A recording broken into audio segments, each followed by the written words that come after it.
This is Voice for Ukraine, the podcast where I speak with brave and caring people in Sweden who stands with Ukraine in these dark times. I learned from the Ukrainian news that Swedish dockers began the blockade of Russian ships from the very beginning of the war in Ukraine. They held it for 8 weeks and made everything possible to ensure that every ship sailing to and from Russia will bypass the Swedish ports because of the whole boycott of them. The Swedish Dockworkers Union already has 2 lawsuits because of their action of professional solidarity with Ukrainian dockers from ports in Berdyansk, Helgeson, Mariupol, Izum and others. But this doesn't stop them of the supporting Ukraine till the end of this war. Why their motivation for Ukraine is so strong, we will speak with Eriks Helgeson, the Vice National President of the Swedish Dockworkers Union.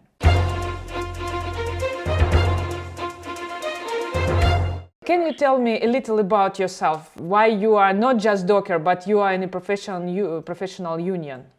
My background is like normal working class Gothenburg background. My father worked on the docks. My uncles worked in shipping, and my mother did as well. So not a very uncommon story, but I did some factory work and stuff when I was younger, but then I started as a casual in the port, and I was a casual for 10 years, studied as well as working in the ports, but then I ended up with more and more responsibilities for the union. Working in the port, you have the opportunity to organize in a slightly different trade union, which is not affiliated to any political party and has a long-standing tradition of both direct action when it's needed against the employers, but also international solidarity with not only with dock workers in other countries, but different movements against fascism or apartheid or whatever. And I kind of like that. Eriks, when did the Swedish Dockworkers Union decide to support Ukraine? Originally, I think the initiative came from members in the south of Sweden. I think it was the ports in Malmö, Helsingborg and Halmstad, where a lot of members asked for the union to take in solidarity action in support of the Ukrainian working class or the Ukrainian people. As we have done this before on different occasions, and we have that kind of internationalist tradition. So the initiative came from there. Then we discussed it on the national board for a while in the beginning of March, just after the invasion started. We began by sending a letter to the government asking for more information about the sanctions that were already in place by then and demanding that they shut the ports to Russian ships and Russian interests. And we waited for about 2 weeks. So mid-March, we decided that we weren't going to wait anymore. And we started a blockade. So we basically stopped all traffic to and from Russia and all Russian-owned ships and Russian-flagged ships and so on. In our union, the national board can only take such decisions very short term. So after like 2 days, we had a national vote in all the locals around the country, but there was solid membership support. Every local from Piteå and Luleå in the north to Malmö in the south voted yes. We had that blockade for 7-8 weeks after that. It ended mid-May. Could you share with me some numbers? What did it cost to Russia? Before the invasion, we thought that the national average or the average was about 500 ships a year coming to and from Russia. As soon as the invasion started, there was a decrease in trade with Russia. Consumers didn't want to buy Russian yeah, anything Russian really at that point. But a lot of the big industrial companies still kept importing components to cars or industrial products and stuff like that. And also a lot of wood products came from Russia or through Russia, and metals. When you are making the blockade, what does it look like? Our goal with the blockade was that we knew that we weren't going to be 100% efficient. As I said, we don't organize all the labor force, so that was a problem. We tried to coordinate with the other union, but they were a bit hesitant, to say the least. But what we wanted to do was just send the signal that if you keep trading with Russia, you will have to overcome obstacles.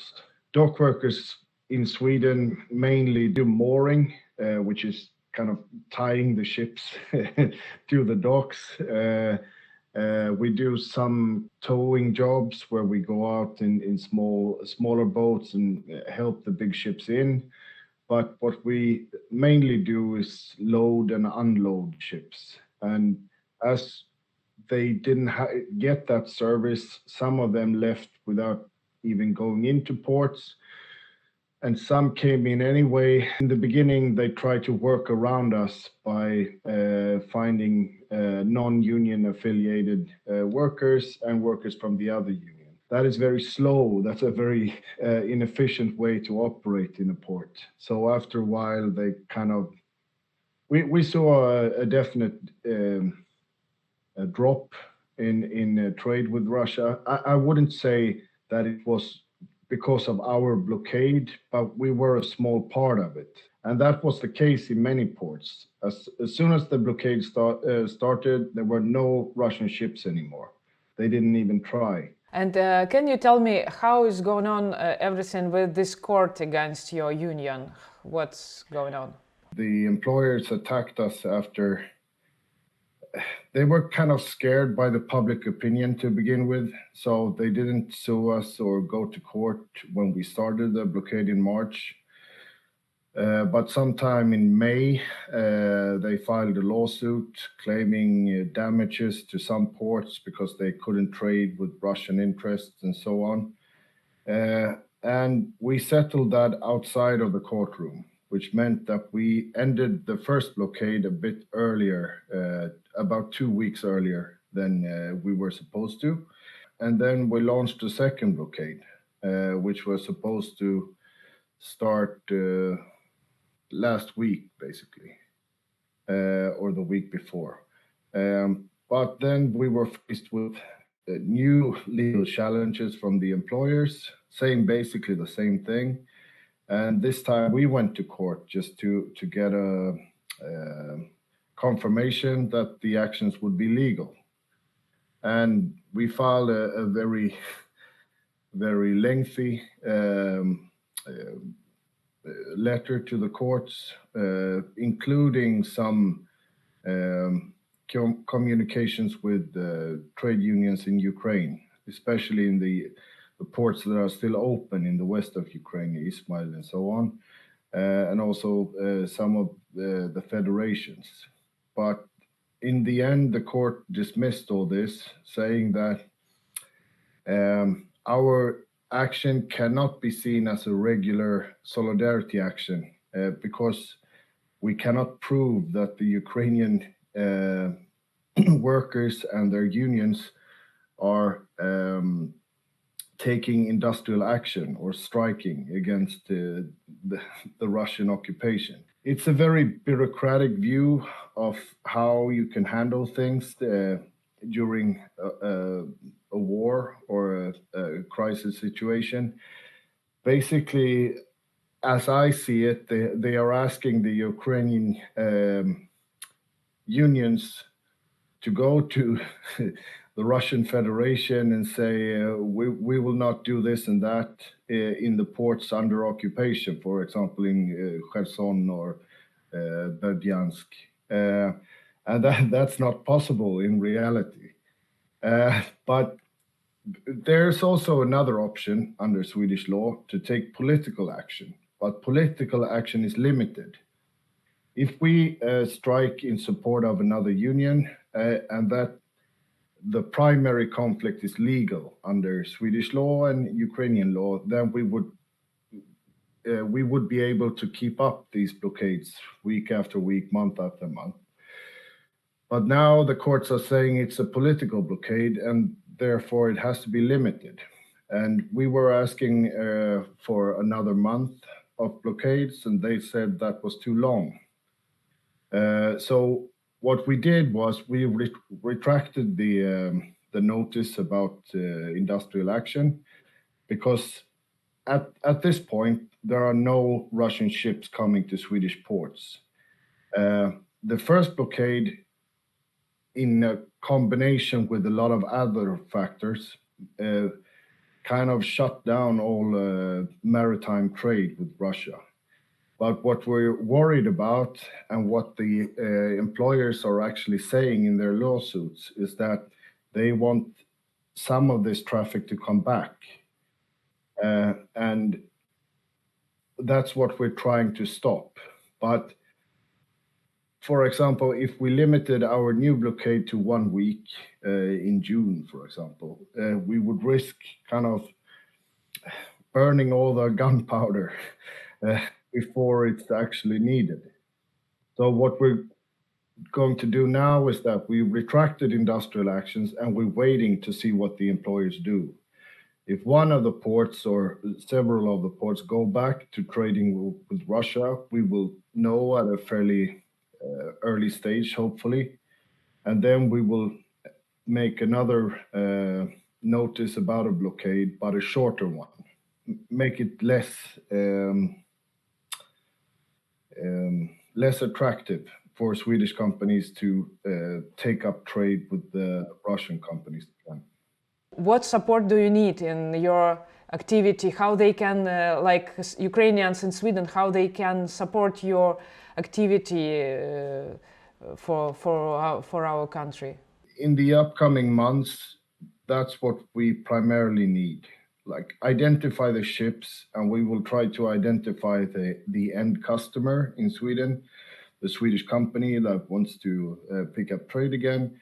And then it's a matter of like public exposure, because many of the companies who ended trade with Russia didn't do so because of their like human rights policies or anything like that. It's hurting their brand, and they see it as too risky at this point.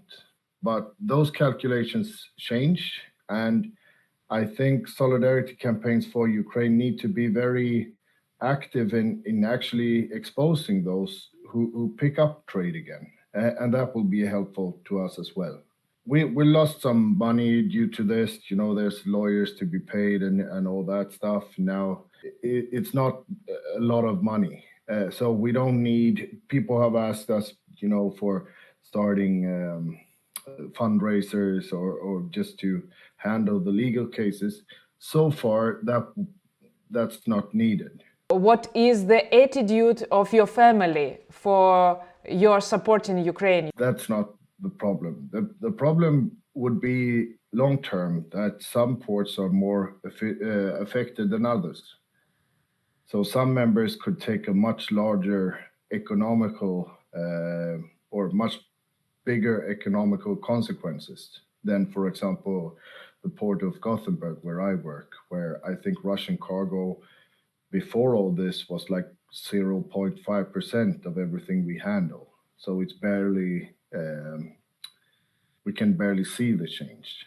But some ports, it's like maybe 10% or 5%. But so far they have been very, they're standing very firm. Like they're just saying, if that's the price we have to pay, we're willing to pay it. But as I said, long term, we need to kind of keep track of this, because it's easy to be in a big port like I am, just sitting back, and basically there's no change in the day-to-day business compared to sitting in a smaller port where you actually have a lack of work because of this. But the alternative is kind of impossible. it would be the same with, like, before we had boycotts, for example, of South African products during apartheid, which meant that the few ports that imported fruit, for example, were very affected. And most of the other ports weren't affected at all. But you still have to keep it up. It's just impossible to go back. You can't just say, okay, it's costing us too much. Let's go back to trading with a dictatorship or the Putin regime or apartheid or whatever. You just have to follow through. You are so strong in your decision. You decide to pay this price for us, and it's like wow for us. Can you give some advice how Ukrainian workers can be such firm in the future? It's hard because I have no actual experience of organizing anywhere else in the world. I know that the circumstances are very different. As you might have seen, we are very unwilling as a union to affiliate ourselves with any political structures within Ukraine.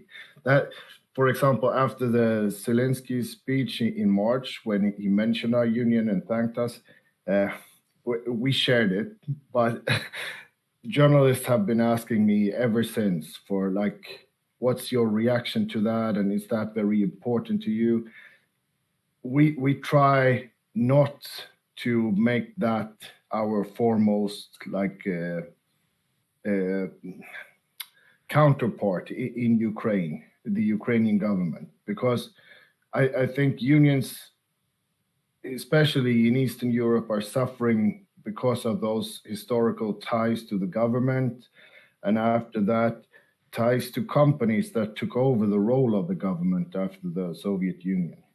The reason that our union has the ability to act fast and stand strong when others are, let's say, less willing to do so, is that we have a rank and file democracy. Union members are very involved in the decisions. For example, my role is not to, like, lead the union as a general, or it's not like a military position.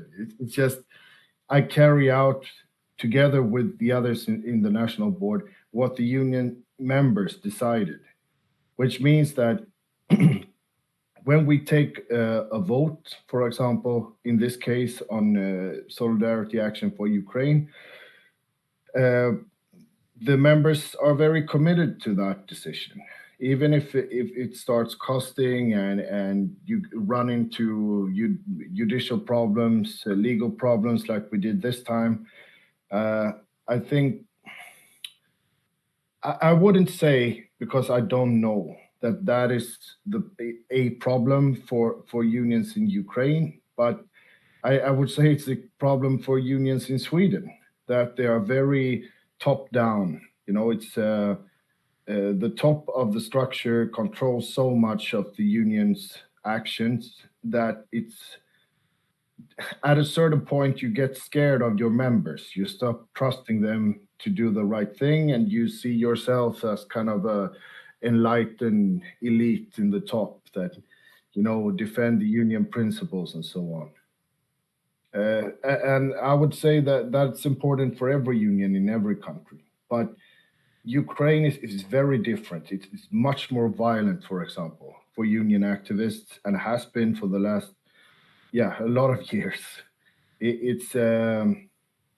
And we can't really compare our situation to, for example, situations of violence, state interference, also corruption. We don't have the same. It's not the same situation, and therefore you can't have the same organization.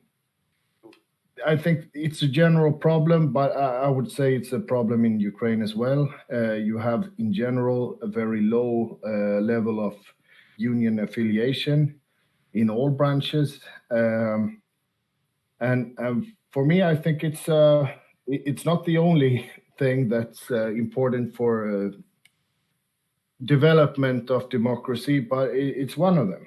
organized workers and organized white-collar workers as well, it's important to keep political power in check. So I hope the Ukrainian trade union movement at some point will grow and become less dependent on state actors as well as companies, because, I think that's crucial. When I wrote to you at first time and called you a brave team, you said to me, not called us brave. Can you explain me why? I don't know how to put this without sounding very pompous, but it's just a different, for us, solidarity is a different concept than morality or solidarity is not based of you being a very kind person with a big heart, giving to someone and just showing that you're a good person. It's based on also on long-term self-interest. If workers suffer in other countries, that shit is coming here. That's just the way it is. And we hope that other unions see it the same way when we are under attack, like we were 3-4 years ago when we were fighting a national fight over the CBA, the collective bargaining agreement. And we got a lot of support from people who are not directly linked to us, but just they showed up here from other countries, or they sent us money to keep the strikes running, and we want to do the same for others. And if that works, that gives us power as workers. I'm so thankful to you, Erik, that I can meet you and can speak with you. It's like big inspiration, you know, not for me, because when I made a little post that I edit the interview with you, some people began to write to me and ask, please say them thank you and give them hugs, because we are watching for them, for their activity, and so just say to your people, big thank you from us and from Ukraine. Could I just say one thing that I want to be very clear to the Ukrainian viewer, is that right now we don't have any blockade in place. But the reason why we're not pushing it at this point is that we don't need it. We don't see any Russian ships or any cargo going to and from Russia. As soon as that kind of trade returns, we will try to strike again. We will try to do it in a slightly different way, not to cause too much trouble with the courts, but we just want people to know that we're not quitting. We're not saying that the first 1.5 months were enough and now we're done, because we're not. We're going to fulfill this and keep it going as long as the invasion is still ongoing. Thank you, Erik. Thank you very much. And I want to congratulations with this Swedish Day today. Thank you that you find time for me in these celebrations to speak with me. It's very important. Personally, I don't celebrate this day. I celebrate the 1st of May. It's much more important for Swedish democracy than the 6th of June. I know it's very different from Ukrainian history, but that's the way it is for me. Thank you very much, Erik. So be in touch. If you want to share your story with us, please contact me personally. Slava Ukraini!